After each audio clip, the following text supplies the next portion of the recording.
Hi hello welcome to Kovai அறுசுவை சமையல். இன்றைக்கி நம்ம வீடியோவில் கரம் மசாலா தூள் எப்படி செய்கிறதுன்னு தாங்க பார்க்க போகிறோம். இது எல்லா டைப் நான்வெஜ் குழம்புக்கும் பிரியாணிக்கெல்லாம் யூஸ் பண்ணிக்கலாம்.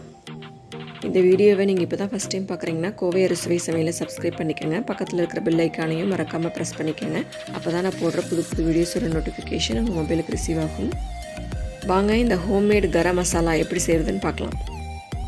ஒரு பேனில் கிராம்பு 2 டேபிள் ஸ்பூன், ஏலக்காய் 1 டேபிள் ஸ்பூன், சீரகம் 1 டேபிள் ஸ்பூன், சோம்பு 1 டேபிள் ஸ்பூன், மிளகு 1 டேபிள் ஸ்பூன், பட்டை இந்த சைஸில் ஒரு 6 பட்டை எடுத்துக்கோங்க, 4 மராத்தி மொக்கு, 4 ஸ்டார் அனீஸ், கொஞ்சம் பிரியாணி இலை, ஒரு சின்ன ஜாவித்ரி, கொஞ்சம் கல்பாசி, இதெல்லாம் சேர்த்துட்டு நல்லா வாசனை வர அளவுக்கு ஃப்ரை பண்ணிக்கோங்க. இந்த முழுசாக இருக்கிற பட்டையெல்லாம் உடச்சி போட்டு வறுத்துக்கோங்க. அப்போ தான் மிக்ஸி ஜாரில் நல்லா அரைப்படும். அவ்வளோதான், நல்லா வாசனை வர அளவுக்கு வறுத்தாச்சு. இப்போ இது ஒரு பிளேட்டில் கொட்டி ஆற விடுங்க. இப்போ இதில் கொஞ்சம் சுக்கு தட்டி வச்சுருக்கேன், இதை சேர்த்துட்டு நல்லா வறுத்துக்கோங்க.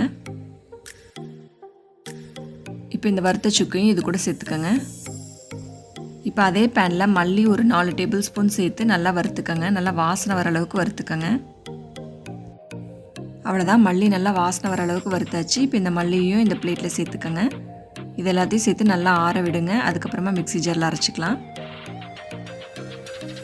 இந்த ஸ்பைசஸ்லாம் நல்லா ஆறிடுச்சு. இப்போ இதெல்லாம் மிக்ஸி ஜாரில் சேர்த்துட்டு நல்லா நைஸாக அரைச்சிட்டு வந்துடலாம்.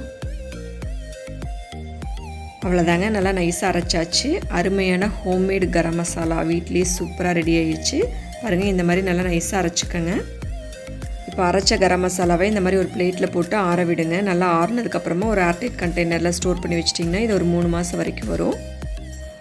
மசாலா அரைக்கும் போதே வீடே கமகமன்னு நல்லா வாசனையாக இருக்குங்க. பக்கத்துலலாம் இப்போவே கறி குழம்பு செய்கிறீங்களா அப்படின்னு கேட்குற அளவுக்கு நல்லா வாசனை வருது. இந்த கரம் மசாலா 1 கிலோ மட்டன் குழம்புக்கு நீங்கள் 2 டேபிள் ஸ்பூன் போடுங்க. சிக்கன் குழம்பாக இருந்ததுன்னா 1 டேபிள் ஸ்பூன் போட்டால் போதும்.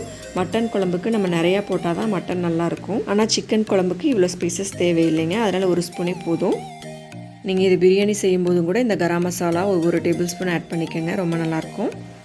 மட்டன் சுக்கா மற்ற எல்லா நான்வெஜ் வெரைட்டிஸுக்கும் இதை ஆட் பண்ணலாம். வெஜ் வெரைட்டிஸில் வந்து பார்த்திங்கன்னா உருளைக்கிழங்கு பொரியல், பட்டாணி சுண்டல், இந்த குருமா வைக்கிறதுக்கு இதுக்கெல்லாம் ஆட் பண்ணிக்கலாம். ரொம்ப நல்லாயிருக்கும், நல்லா டேஸ்ட் கொடுக்கும். கண்டிப்பாக இந்த மணமணக்கிற ஹோம்மேடு கரம் மசாலாவை நீங்களும் வீட்டில் ட்ரை பண்ணி பாருங்கள். ட்ரை பண்ணி பார்த்துட்டு உங்களோட ஃபீட்பேக்ஸை என் கூட மறக்காமல் ஷேர் பண்ணிக்கோங்க. இந்த வீடியோ பிடிச்சிருந்தா லைக் பண்ணி ஷேர் பண்ணி கோவை அறுசுவை சமையலை சப்ஸ்கிரைப் பண்ணுங்கள். சமைப்போம், சுவைப்போம், உணவையே மருந்தாக்கி ஆரோக்கியத்துடன் வாழ முயற்சிப்போம். Thanks for watching this video. Thank you friends.